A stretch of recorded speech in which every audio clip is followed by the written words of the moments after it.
program behind the news tekuleka chechimu tutereze byasoba ne tukulaga bikusike. All right.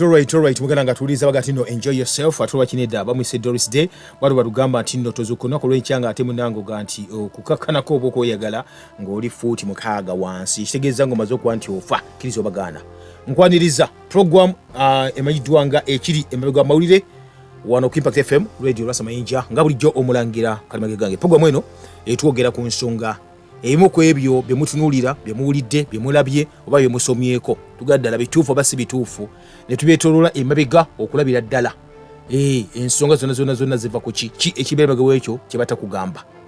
Mu studios nina Dr. Galwango Henry yatuleda sebo tusanso okulabako nate abatuuza balungi Dr. Henry Galwango ono Dr. asomesa obulimi mu settendekero eri amakerere. Sebo buuza kwatuliriza abali Impact FM. Abatuliza mukama afe bazibwe. Nange sebo bali kunchaza. Bebaza mukama atuwadde obulamu atuwadde obukuumi. Twali wano weeks bbiri mabega. Era tumwebaza nti atukomezaawo. Wow. Bingi nnyo ebibadde mu nsi. Ebisanyusa, ebyewuunyisa n'ebitukebera, ebitucekinga. Weekend tuwulidde ku basajja abagula embuzi ez'obukadde 7 buli mbuzi. Emitwala 4. Yes. Ena gama nti gwe ngeri gy'oli by'obulimi. Ono otubuulira zenkana zityezo yenkana envubu oba waliwo ekimedia kinene kibali mu kuleeta bakirabyeko ku social media. Nadabe social media.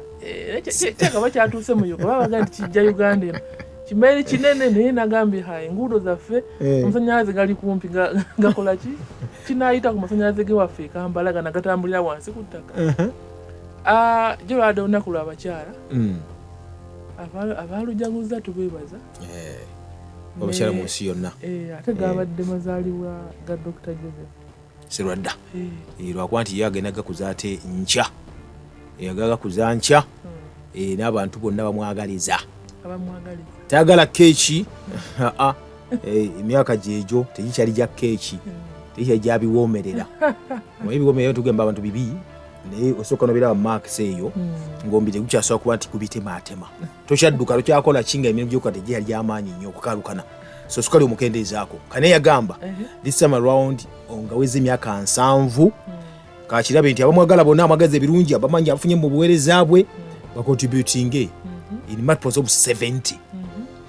Nsanvu ezo ga mwadde emitwalo 7 mwadde emitwalo oba n'okubisa emirundi 2 oba 3 oba 4 oba 5 oba gyaga okukoma olunaku olw'enkya kati nno naye ng'ekigendera kiri nti sizaakulya kuba oyida alina ssente ze naye ekigendera kyakuzimba ddwaliro ate eddwaliro agenda okuzimba lyabakyala abazaala. Yes kati ekoozi y'emyaka 7 ejaweza olunaku olw'eggulo naye ng'ensi ejja gitegera olunaku lwankya. Okono kubikulirwa kunene. Yes. Yeah. Kati banalitanga Dr. Joseph Serwadda Matano Hospital wanze muwadde erinnya. Simanyi. Tumanyi oba. Kubanga mune abazungu batusingako. Omuntu ayinza kubanga yafaana Taika Foundation. Naye bakati ola kati nga waliwo eddwaliro actually African University John Hopkins yes nakola eddwaliro lye ola ni wano wansi wane wayise waliwo omusajja simulaya nga nako oba yafa n'okufa bw'oyogera nti ngenda wa Lubega ku ddwaliro lya Lubega olimanyi wali ewa yes bya bwana buto kituufu ate kiba kikola amakulu ne bakiteekawo at least tumanya nti nno weeriri yateekebwa gunne sajja liwa n'enkizo abalala okuteekawo n'ebintu ebityo.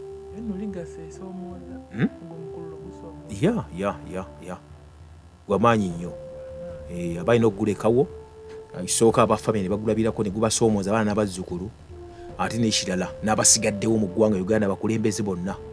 Ate ekyewuunyisa munnange abaddeko ne ssente ennyingi kale of course ngeri ezimu sizaawe naye nga balina nnyingi tebasobola kulowooza kintu nga balina access ku ssente naye tebasobola kirowooza. Mukama akifukirire alina okijja kuba butereevu.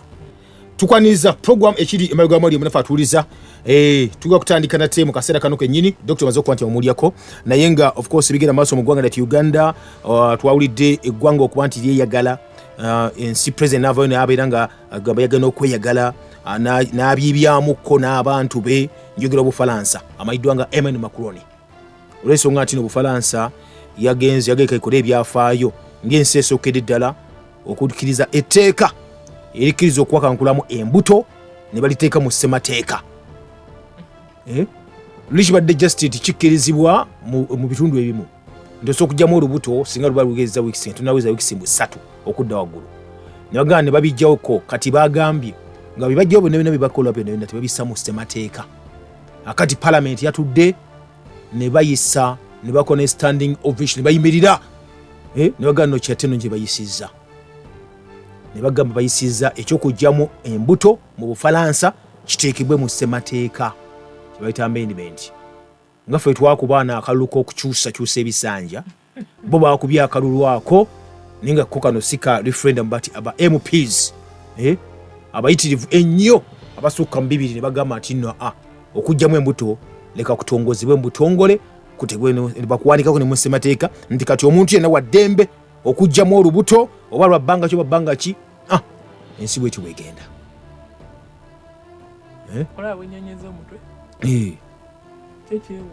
kyewuunyisa ate nga kituufu kakati no Amerika badde begerako byogezi nga state ezimu zo tebakkiriza kati bali nti akarugenda extra mile okuteeka muki mu Ssemateeka tukwaniriza gwe tata mama kasobera nga munange gy'oli yogera kuba nti olya ku nkoko olunaku lwaleero n'engeko gy'okuba nti olya ebyaddala nkoko yaffe nganda nansi sizirizi kiyokiyo ezikubibwa eddagala erigekuba ndikulwaza kansa n'endwadde zonna endala ate gwe tata ne mama nengo zokuse ku macyango gatino gakumba ku mazzi ag'okunywa n'otanywa amazzi ne bakulima ati nosimaya amazzi ga nosimaya ga gundi kumbe ganywa chemicals bakoze okufaana ekyo kye bagambye okuba nti kiri bwe kityo webali nnyo gwe afumba amazzi ag'okunywa webali nnyo gwe alina greens ewaka oba azigula ate nawe webali nnyo gwe omulimi nga tofukyafuyira na biragalalagala biri ebirwaza abantu kansa mu mbeera bwe bityo Abamerika terukyabaliko nnyo president yadde ayogerako eri eggwanga State of the Nation address Joe Biden bali nnyo ku ntalo bali mu mulangira obukadde bali mu mulangira biki naga bannaye si bukadde nnyo naye nange ndi mulwadde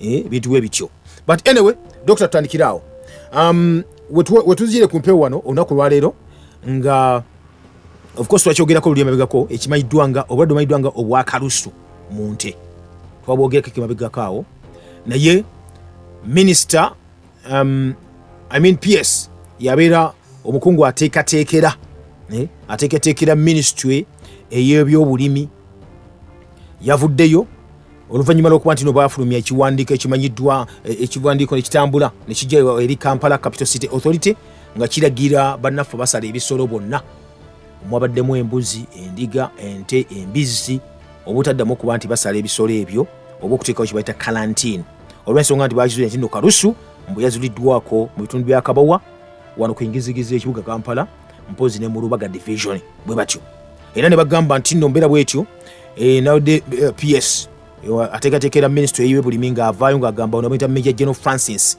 Kasula kyomukama n'agamba nti no KALUSU bakikoze bwe kiti ku lw'ensonga nti ayita mu mpewo nentekawo question mark zadde 3 nengamba nja kutandikira ku kibuuzo ekyo naye tusoke twogere ku Bufaransa tudde ku kibuuzo ekyo nate mu kaseera kano kennyini webale nnyo ssebo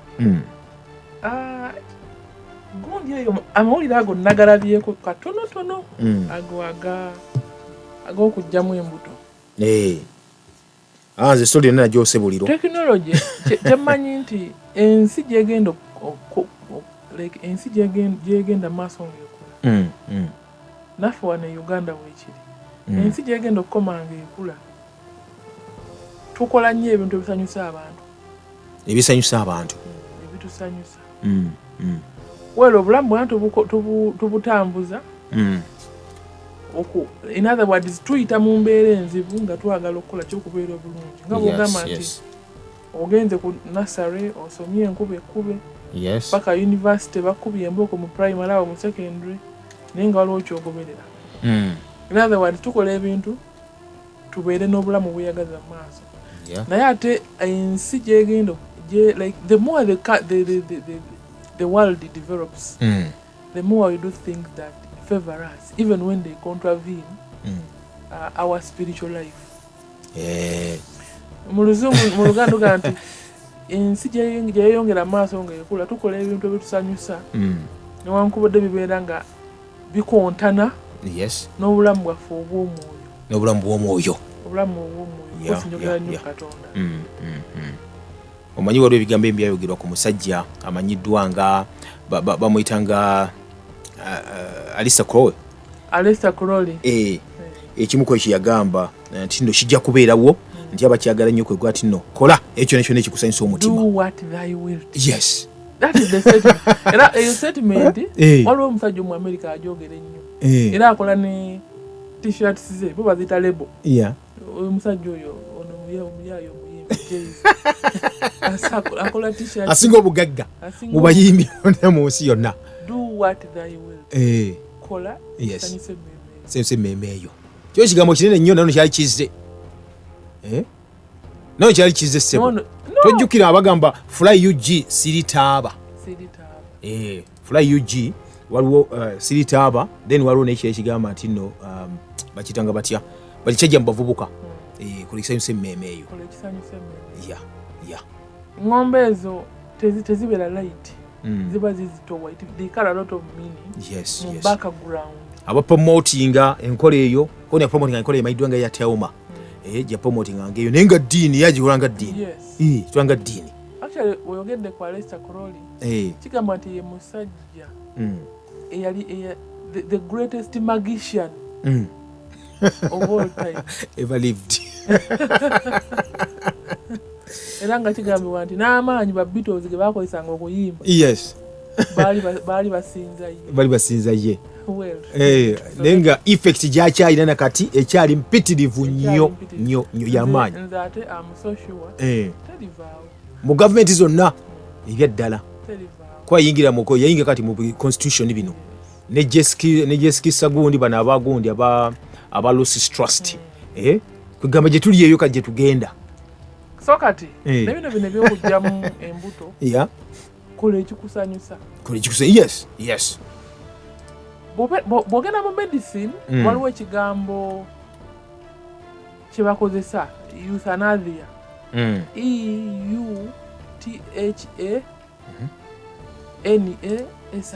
Euthanasia. Yes. Mu lulimi lw'abasawo waliwo etteeka erigamba nti singa obeera ng'olabye nti omuntu ono mulwadde tagenda kuwona naye agenda kumala mwezi mulamba ng'alumizibwa ate nga taliwona, oba singa olaba omwana waliwo kye bayita amniocentesis okukebera akaana akakyali mu lubuto n'osanga oba nga kalina sickle cells oba nga kalina ekirwadde ekikaluma naye nga neba n'akazaala tekagenda kuwona, baba basawo bagamba nti it is possible nga kikirizibwa omuntu oyo okumuggyawo. Abasawo mu tteeka lyabwe. Yes. Era otera okyaza ku basawo ojja kubasokola bakubuulira. Euthanasia kwe kuggyawo obulamu bw'omuntu in their favor. Ng'otulize n'ogamba nti omwana ono ayinza okwetira omuzadde obuzibu. Nawe katulugjemu. That is basawo. That is mu tteeka ly'abasawo. Mu training y'abasawo. Ndi okutaasa obulamu bw'omu. Kajjewo omu. If not, ono alumizibwa olaba alina kansa amuluma emirundi nga 1000 naye nga takyatagenda kuwona ne bwofa otya. Era ekyo okimuguza n'agamba mutuufu bannange nange munzijeewo. Naye ng'ate bw'obeera ng'olina erinnya nti gwe Henry oba nga gwe Hakimu ng'okimanyi nti Allah oba Katonda otakkiriza kutta. Lwaki oba otunda ekirowoozo ekyo? Lwaki obeera otunda ekirowoozo ekyo? Omuntu ono kamutabbire oba ngamba kye bayita bakusooka ne bakubudaabuda ne bakuteekateeka n'ekyo ne beera tabbiri.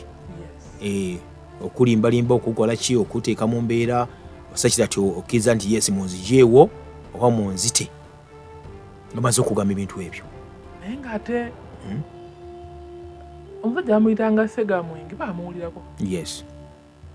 Yagamba nti ensi tekungulwa tugiramu bwezi. Si tekungulwa. Akonga yagiveera tuli mu kabuka. Naye yabuuza ekibuuzo. Naye nga ddala bw'ogiviira olaga wa kansooke nkubuuze. W'ogiviira olaga wa? You know where you're going. Ebyaddanga nedda. So the question is, okujjamu oba abantu abajjamu embuto.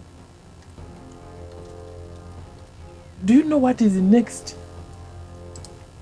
In other words, mu bulamu buno obwa bulijjo obuli physical, what is next? Of course, theories nyingi. Abamu bagamba nti ku nsi tulinga bumunyeera. In other words, nti ensi yatuzaala.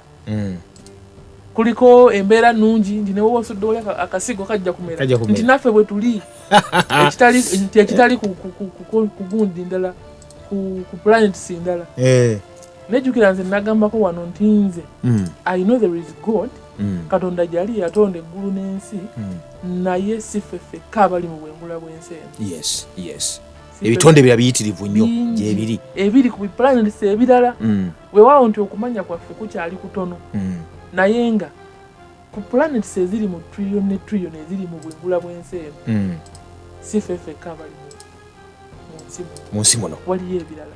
So kati amateeka, because I know one time bajja kiguza kuba kati you can imagine lwaki marriage talk si yajja mu Uganda kubanga yana buyi agenda yaabwe walingawo simanyi strides for family health ya USAID lwaki yajja strides for family health marriage talks lwaki yajja wa nti lwaki yajja mu Uganda okay mbadde nga lwaki yajja bigendereza byakukola ki bo bakiyita responsible simanyi bichi parenting bakijja in fact kyava muli control parenthood wali wasooka yalinga just eugenics nagerinnya lyali bbinyo litiisa abantu then bajja controlled parenthood kati ne bajja mu family planning yes kale bakiyita SRH safe reproductive health bakiguza erinnya erudungi ng'owulya tirina tabu n'akamu naye nga byonna sekadada kukendeza ku population yeah kubanga naffe batutya we are very very fertile. Emmere yaffe gye tuli eyaffe ekyatuwadde ennyo amaanyi kyobola batugamba nti Uganda yesinga ki youngest population. Emmere gye tuli ekyali nnungi tuzaala nenkwadde ngaebirwadde bibiri babikola ebituuta nti tufa nenkwadde tugezaako okyokwetta. Nze ntuwulira ntambudde mu Uganda naye osa kanyala okuwa ekizampu ebutalejja yes abanyole mu nsonyi many of them call ebutalejja osanga omwana 13 years nenga aweese omwana ng'ali mwamaama ebutalejja bagamba district ya eastern eyo actually eastern part region eyo eri so fertile yes then okubeera fertile alina okuba bonooneka kuba okuba fertile kituufu nene mwekuuma kale obukosa okunooneka kuli socio economic nti embeera bwebeera nga mbi.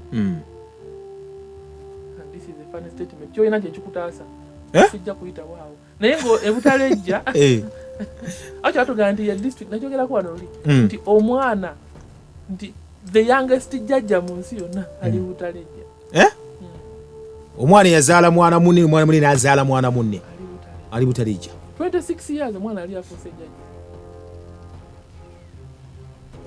That is kikulaga how far we are ng'eggwanga. Yes.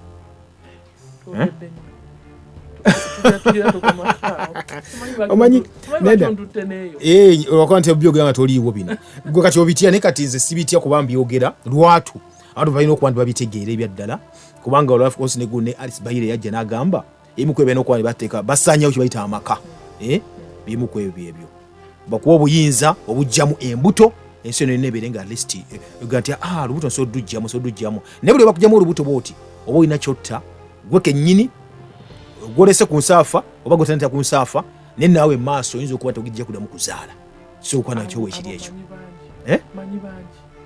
nange waliwo bemanyi abakulu ate mu ggwanga lino nga banoonya abaana tebabalaba olwa decisions bakola ezo era nga butuuka mukyakiza bigenda balokole basobola bakabiira mukama inenso bijja yakola and many of these things are not reversed.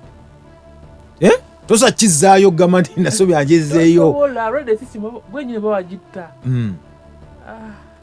binene tuli byogerako olulala mnafa tuweza katujetanikirawo nate oli Impact FM radio senja program ekiri emabega w'amawulire. Program behind the news tekuleka kyekimu tutereeza ebyasoba ne tukulaga ebikusike. Kutereeza byasoba ne tukulaga ate ebikusike muganda nga tuwuliriza gwali Impact FM radio Lwasa Mayinja. Tukyali ffenna mu studios ni Dr. Garwang Henry lecturer okuva Maka University yasomesa abalimi abasomesa obulimi mu ggwanga lya Uganda. Doctor, ku nsonga ya KALUSU yangiddewo mu kibuga kyaffe Kampala. Oli abuuza ekibuuzo n'agamba okusinza ku bannaffe bano bannasibu abattente abasala ente mu bbuca bagenda nti obanga KALUSU yaliwo ekyotera Sembabule gavumenti essawo kalantiini ate yabuusa ati okutuuka e Kampala PS n'amulamu n'agamba nti KALUSU atambulira mu mpewo. Wetwatandikirawo webale nnyo twali wano the last time we were here about 2 years another 1 month back netwogerako KALUSU. Actually mwezi gumu kati amabega ndowooza omwezi guweze. KALUSU ono omanye ebintu ebimu okubuubuuka okubuubuuka is a bad word nekibanga omuliro ogugize nnyo okubuubuuka kisinziira nti okubuguumirira bakuttewa oba incident eyo ebaddewa. Kuba KALUSU mu Kampala wokasi wasoose abeerako neyo ne batabyogera. KALUSU yaliko embaala recently naye tetwabiwulira nako naye nga bakola kalantiini embaala. Actually olwaleero last week ku Lwokusatu nali Butalejja. Last week nali Butalejja ku Wednesday up to Friday. Naye waliyo KALUSU. Era nali ne DVO veterinary office wa district. Nga baasiba ente tezifuluma naye ate nga internally nga abantu bali nyama. Kati KALUSU ya abadde Sembabule kuba otunuulira Uganda nagamba ku kye bayita Cattle Corridor olukuubo olulimu ente oluva wansi eri wansi eddala district eri wansi nga zirubirizi ziti Lubirizi Lubirizi Mbalala Mitoma Sembabule Mubende Kiboga Kyankwanzi Bwero Nakasongola Apachi Amolatalo n'ogenda paka eri Ekatakwi Cattle Corridor gye tulina mu Uganda. Ekirwadde we kibeera nga kigudde katugeze nga Embalala awa ne kigwe Sembabule waliwo chances nti kiyinza okwambuka ne kigenda bwe kityo singa ente zino zibeera ziyisinganya singa babeera bazitambuza ku bimotoka oba n'ennyama yennyini oba n'amata okutambula. Kuba KALUSU nabagamba nti it's a viral disease akawuka ka virus nina bagamba nti virus ku makya ebeera nga eyambadde ekikofiira ekimyufu kumpaga neyambala ekya yero ku 12 neyambala ekya bbulu kitegeeza nti bw'okola eddagala nga kitagetinze red heart oba weerimba kati bwe buzibu bwa all of viral diseases including HIV oba including senyiga senyiga naye it's a virus. KALUSU atambula atya? Twagamba nti ente webeera nga erina bweri n'eri omuddo nesuulasuula obulusulusu obwo. The reason why it is called KALUSU kuba taaliko nti ente eno efuna omusujja njaga PS naye abeere nga akiwuya kino olw'ensonga nawe waliwo omukono gwe nakubidde mu ministry ne mugamba owulidde minisita gundi wamwe PS omwe kyayogedde ne yeekanga. Naye kati ngaabo bannamagye sometimes program nga zino ezitalimu kutiisa ggwanga tebaziwuliza baagala ziri ez'abakasozi bamayumba ombeera abasajja naye zino ezaffe agamba wali ekisinga obulamu bw'abantu ekisinga nga obulamu bw'abantu naye kati munnamagye yalaba ku mirambo nga giva mu lutali waffe luweero kuba kyatya bolowooza tera kyatya tewali wati otya then lwaki wa misinformation because that is ministry y'amaanyi nnyo kosi ministry eyo nkulu nnyo mu yes nkulu nnyo mu ggwanga tulina okumanya ndijukira wano mu covid ye yawanirira eggwanga yes kamutuufu alina okumanya nti kalusu ddala atambulira mu mpewo virus etambulira mu mpewo awo tuli we are going to inform yes ekyo tuliko we are not going to attack tuyinza okukira wansi nga batulinze ekiri emabega w'amawulire kyekya nti kyabadde mu mawulire already bwakirabye n'ekituufu bakikyamu tulina okitegeeza abantu baffe kakati olw'okuba ente eno ebeera nga erina amabwa mu kamwa yes eba tekyasobola kumira malusu gano nga ndwadde gaba ku lulimi kwegamba nga bweba mu kugamira ebeera erumizibwa gagikosa nga obeera nga olina amabwa mu bulago, you don't want to swallow anything so the best you can do is yasamya akamwa buli ekirimu kigende wansi. In other words wofunira relief ng'ogyeko amabwa g'omu kamwa ne ku lulimi n'ebigere bifuna amabwa. Twagamba nti olw'okuba nti ente eno ebeera amagulu gagiruma tesobola kutambula, ebeera ebigere bigiruma kuba kuliko amabwa, tesobola kulya kubanga erina amabwa mu kamwa, ekiddako kuba kufa. Oluusi bagiyita foot and mouth disease. Oluusi bagiyita hoof kubanga of course hoof era it's the same as foot. So bagiyita hoof and mouth oba foot and mouth. Obulwadde buno twagamba nti ente bw'ebeera eriiridde ezimu zirya omunnyo mu lyato, amaato gamanya agente. Amaato gano gakola omwenge bigere. Baleka mu kisula, baleka mu omunnyo. Yes. Ente bw'eriiridde endala bw'ejja n'erirawo naye efuna obulwadde. Wezinyweredde abeeyi baziyita kwesera, bakiyita kwesera okumanya. Weyeeseredde. Kati PS kyeyayogedde nti butambulira mu mpewo. Ente eno bw'ebeera ng'essa oba neeyasimula, kale waliwo chance nti obuuko bwo buyinza okusammukira ente ki ezirinaanye. Naye ekyo kyeyagambye nti busobola okuva embala ne butuuka e Kampala nga empewo yeebukunsizza kubanga butambulye mu mpewo. Chances ntono nnyo. Chances ntono. Distance erina okubanga eri kumpi. Nti oli asitimudde nga baluga ati no covid. Nga covid. Bwetambulanga. Yes. Distance erina okubeera nga eri kumpi. Because oga nti mpewo oyinza okuba nti eri wano weerina ku luguudo n'akwatibwa. Anedda. Ekyo si kituufu ekyo. Si kituufu. Waliwo okubeerawo nti distance nti kati wano eyasimudde pya. Nze yakiyitanga kwecamula. Awo kubanga okosi olw'okuba nti buli weyasimula bwoti mujjamu olwo oluzizo virus mwetambulira omwo. Naye nti yetuve naye eyo kubanga tujja kubanyiiza. Kati ekirala ennyama eyo ebeeramu obulwadde, n'amata gabeeramu obulwadde.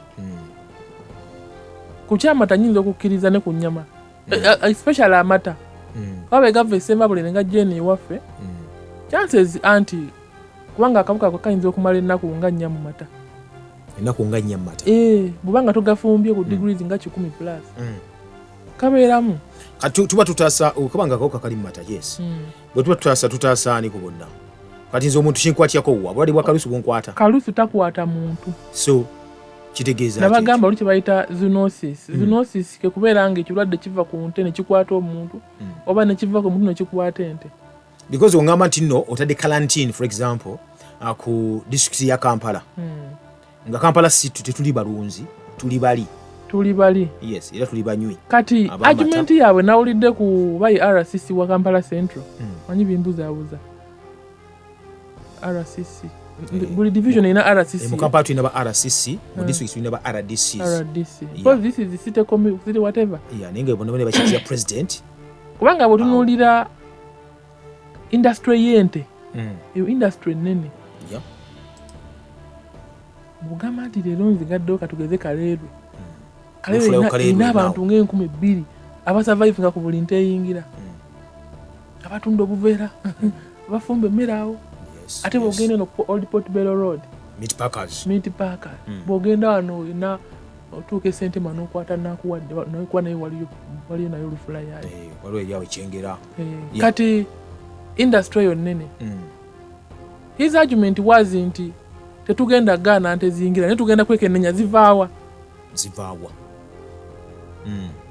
naye tejjukira nkugambye nti nno ente ezo ziri mu kato corridor bwe kibanga ekirwadde kiri Ssembabule of course bana abasuubuzi abaguzi b'ente iyo waziwulidde we ziri wagenda so nze ngamba twandibadde ku preventive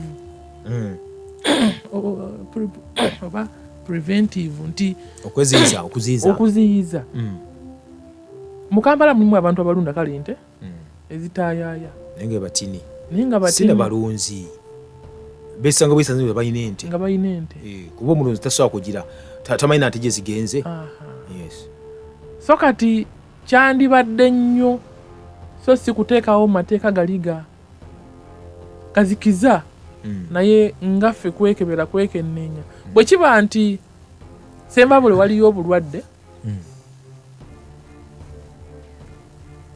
bwe nga gwali mu byobulimi oba nga gwali mu kitongole eky'ebyobulimi kikyokoze okuyamba abalimi b'e Ssembabule nawulira kwano Mwami Tamale emirundi ng'ayomba nti sometimes ebintu bye babiteekawo ziba nga economic wars entabuzo z'ebyenfuna nti waliwo ayagala okuyisaawo ekikye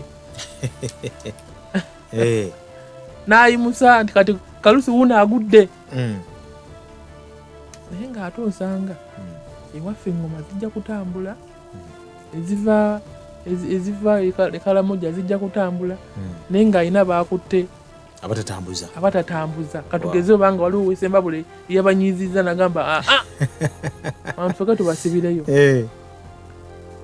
kati njogedde ku kyamata njogedde ku kyenyama n'ekyamalusu ago ate nabagamba luli nti nno kalusu ono talina ddagala awo wennyini awo kalujja tandikirawo munafu atulizo kyatu Impact FM radio Lwasa Mayinja talina ddagala naye ate nga batugamba balizinga ssente kuligula eddagala kati bagula ddagala ki program behind the news tekuleka kyekimu tutereeza ebyasoba ne tukulaga ebikusike omulimu gwaffe omukulu munafu atuliriza kutereeza byasoba nakulaga bikusike Dr. Nsinza kukwata kusimuza bannaffe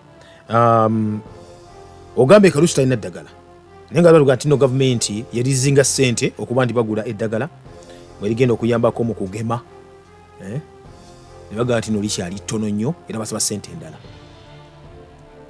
kalusu nkugambye alitebwa virus yes virus nkugambye nti egenda ekyuka buli kaseera so tojja gamba mbu okedde kampani kyezikola amala nti ogenze mu quality chemicals kubanga wano gye tulina mu Uganda nti mumpe eddagala lya kalusu teririiyo ne bwogenda mu companies ennene yonna eziri mu nsi tumanyi ono Switzerland Germany bakola amadagala ate bwogenda India they are even far naye teririiyo simply because ekisookera ddala kalusu yalina ebika biringa 7 obwo obuwuka bweyubula emirundi 7 kati ge bwogamba nti ogenze waliyo strain A, strain O, S81 oba South African trait 1, trait 3 kati ge bwogamba nti nno osabye eddagala wa Museveni akuwadde sente ogenda ogula eddagala lya kalusu tolina sure which strain eri ewammwe Ssembabule oba olimbye mayina kubuuza ekibuuzo ne kakikisi yakikunja kinja kyeddiramu ng'ogenze kyokoni kati bana basaba ssente bali kuki okay munafu atuliza oba gy'oli ngenda kusaba okuba ku simu yaffe nga twogeramuko naawe ku nooti 7 nooti 5 984 oba nooti 7 mukaga nooti 7 nooti 2 ayo tuwenga tuliza ganyamuko namwe abaliyo eyo wanji mulangira sebo kulamusiza muganda nange bwentyo sebo omusawo naye mulamusiza nembebaza emirimu okukeera mugatte tafaali ku ggwanga weewaawo mulangira njagala munyambe munnyonolemu ne musawo oyo mu Uganda kirungi kankyogere mu ndimi ezaffe ze bayita loko tulina ekyuma mu bbanga awo ekisengejja omukka gwe tussa oba teguliimu butwa kubanga omuntu oli watukola ekintu n'asiba ekintu mu bbanga kiyinza okufanga nno ekyo nkimaze mwogera ku kalusu eggwanga eririmu obuli bw'enguzi obufu lisobola okubaamu ebintu byonna ebyekijinga kati kalusu mugyogera baga nti basibye ente egindi abantu ente bazisala ne baziteeka mu bikutiya niziyitamu ne batika mu ttasi ne baleeta ennyama mu Kampala bantu bakola ki ne bakavula bw'onoogamba basirikale bacekinge ku kkubo bw'omu 15,000 ekyo kiyiseewo gavumenti kyagiremu okuddira abasirikale abareya ne bateeka mu mmotoka kati kyetuliko oba kiki naye munziremu kibi ekisoose buddeko kale tuyanzege yuga tulina ekiwuma ekyo oba nedda Impact FM kooli omulangira ngegange sebo webale kuwuliriza n'omusawo tumutumiddeko nnyo esebo babale kusomesa ggwanga lyaffe wewaawo tobwadde bwa kalusu ng'omusawo wagambye nti tebulina ddagala tujja kiremerako nnyo onyiza bakama baffe kuba be batusalirawo kati dokita nze kyembuuza njagala kumanya ku buno obutiko obukolebwa obuzimibwa mu pamba omunya gwa Charles mwana w'Ennamanganga iriza bannayuganda bannange twewala ebintu ebyobulabe ebyobulamu bwaffe soda amazzi gano aga kemiko n'ebirala tubyewalire eddala tugendere okunywa bye mutusomesa tusobole okukuuma ku bulamu bwaffe kubanga batwetoola buli sango balina kye batwagaliza batwagala tuli bafu buli wetugezaako kukozesa ebyaffe ebya abo kibayisiza ddala bubi kati twefubeko ffe nga bannayuganda twerwane kumwebale kuweereza kale ssebo webale nnyo webali eddala munaffe bwatu wagambye Impact FM kwoli mukulu kalema sebo nkulamusiza nnyo n'omusawo waffe yesebo akati sebo ekyalo eky'obulwadde obwo bwa kalusu amanya gange ng'ekyaligamba Alex Ngandirisango eno Kalungu yesebo kati ekintu ekyo sebo nze eky'obulwadde ekirabanga nti kati olw'okuba nti ffe abantu twavunda dde emitima kati embeera buli kikolebwa tukirabamu kwagala kulya kati nze ndowoozaamu nti basobola obbikola ebyo batandise kwagala kutagetinga nnaku nkulu kati bano abavunaanyizibwa ku by'ebyobulimi basobole okubeeranga nga balina engeri gye bagenda babawaayo akantu oli nga atambuza ente eyo mu mpolampola nga bamaze okuwaayo akantu oba nga bamuwadde omulungi oba omusuubuzi ebbaluwa nti ebanzikiriza okutambula kumbe ebbaluwa eri ebeera yamaze okubeerako akantu kati nze ndowooza nti byebyo kati sebapozi nekembuuza musawo olumu yagambakaawo nti obusa bw'ente si bwe bulungi ennyo okukozesa kale tulina nnyo ekigemeso olw'okuba ente nti erina embuto nnya bugenda okufuluma nga ekibingo ebisinga biweddemu kati ate embuuza musawo nti bwenkozesa ate obw'embuzi buno bwo bukola butya bwo tebusigako oba oliawo ate ku bw'ente oba buba kyekimu kale mu nkola ey'okugimusa ettaka webale nnyo kale kambeereko kale sebo musawo sokoddemu abo obudde waffe tugenda praise the Lord. Okay, banange cows move at night as if it's day, so the spread of the disease is not controlled. Harriet aliseeta bwatu wagambye webale nnyo nabatanya kumalirizayo nti olwokuba nti kalusu talina ddagala tukola wakibaita secondary infection kyekyo nga bwogamba nti omuntu alina siriimu wabula n'alwala ng'omusujja ekifuba biki kati ebyo tubeera tujjanjaba nti kalusu katugeze aleese oba obubonero nti oba ente oba eweddemu amaanyi n'ogiwa kukizaamu amaanyi naye nga nti lyo ddagala nti liri mu dduuka livudde mu chemicals ya kalusu no way mwami yabuuzizza ekyuma ekirongoosa omukka nedda eraba n'ensi nga bwolaba Beijing time etuuka nga waliwo ekire waggulu wali kiddugavu naye nga kivudde ku factory masiki zaafuukanga ssaawa so Uganda ano nalaba ne mu September last year waliwo okutya nti ne satellite yaffe bali bagenda giwanulayo mu bbanga eyo tekyalina na mugaso. Mulya gwe twagala bako balugamba eri deleted. Thank you. That is the right word. Okijeyo. Deleted ya. So wala kuteesa kwa Mukama oba wakweraliikira weeraliikirire terukirina. Kalusu wabogedde wano ndi corruption biki ne well ebintu byonna tuyinza biraba kungulu well bo bulwadde gye buli era busobola kale kaŋŋambe nti ente enkulu nga zo ziyinza obutafa naye buno obuyana obuto jjukira myunti eba ekyali oba obusiikale beera bukyali lwaki basekawo amateeka ago nti kiyamba obutasaasaana nnyo kubanga nabagamba nti mu kucategorizing obulwadde obwo waliwo bwe tuyita contagious obumu babuyita communicable nti woolabidde bwoti kubira omusawo nti waguddebwo kiba communicable bw'okalaba budduka ku speed bukwata ente ku speed nnyo kyova olaba nti well information ng'ejja neeyogerebwa okulaba nga bakendeeza ekyokugamba nti nnaku nkulu nti osanga bavuddeyo batagetinge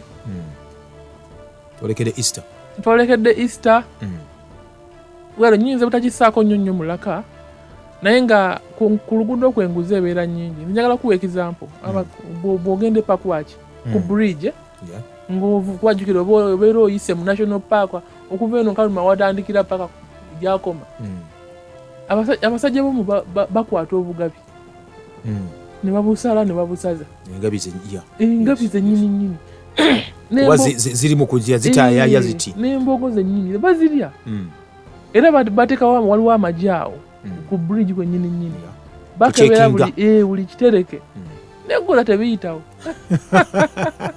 so manya nti buli katimba oba buli giraasi mulimu obubeera butonya mubeeramu buli kejezi wadde eri hard glass 100% sure tobeera % sure biyitawo so n'ennyama okutambula abantu bali you can't stop people from eating nyama mpozi karantini kyebeeregezaako kukola nti eno boundary ya Sembabule eno boundary ya Mubende togeza n'osaza ente abeeri mulye zammwe n'abeeno mulye zammwe naye ng'ate still you can't control. Do you have money, power to money all of the borders? Some borders are very porous. Yes. Ziyitawo ne zitambula ne zigenda. Nze nagambye waffe ku kyalo banniba waffe balina kalusu.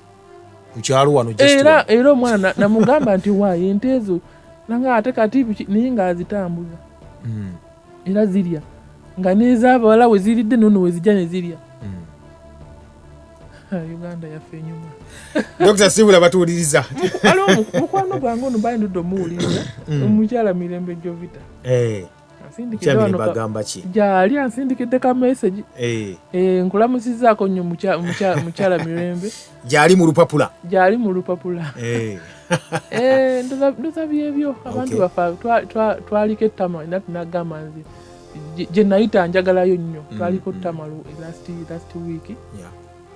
Baali twalidde ku computers manyi kati munnange computer is the way to go. Yes. Kubanga these days jukira edda baleetanga forms UNEB muwandike biki naye kati otuula mu office yo n'owandiisa abaana bo ne bagenda mu system direct ng'olina internet yo wali bulungi nnyo ekyo kiteredde kyekyo nno. Mwebale nnyo omulimu ogwo. Amiina. Okujjukira gye mwayita kirungi nnyo munnange okujjukira gye twayita. Yesu yatugamba kagero kali abaawona ebigenge abaddeyo bameka abaddeyo okwebaza banaye mbeere bulungi. Kale munafa atuliza nate tubasibulidde wano tubagambire bulungi ebyaddala mulye bulungi mulye ku greens mulye ku butula katunkuma ge twogerako si bino bye batunda mu katale kati bakyokula ebitakaawa tubagawo ni katunkuma akaawa akayira ddala sasha mujjamu obutwa mibiri gyammwe ebisigangako maybe tujja byogerako wali munafa yagende ku kyobusa ekyobusa I think tujja ekyente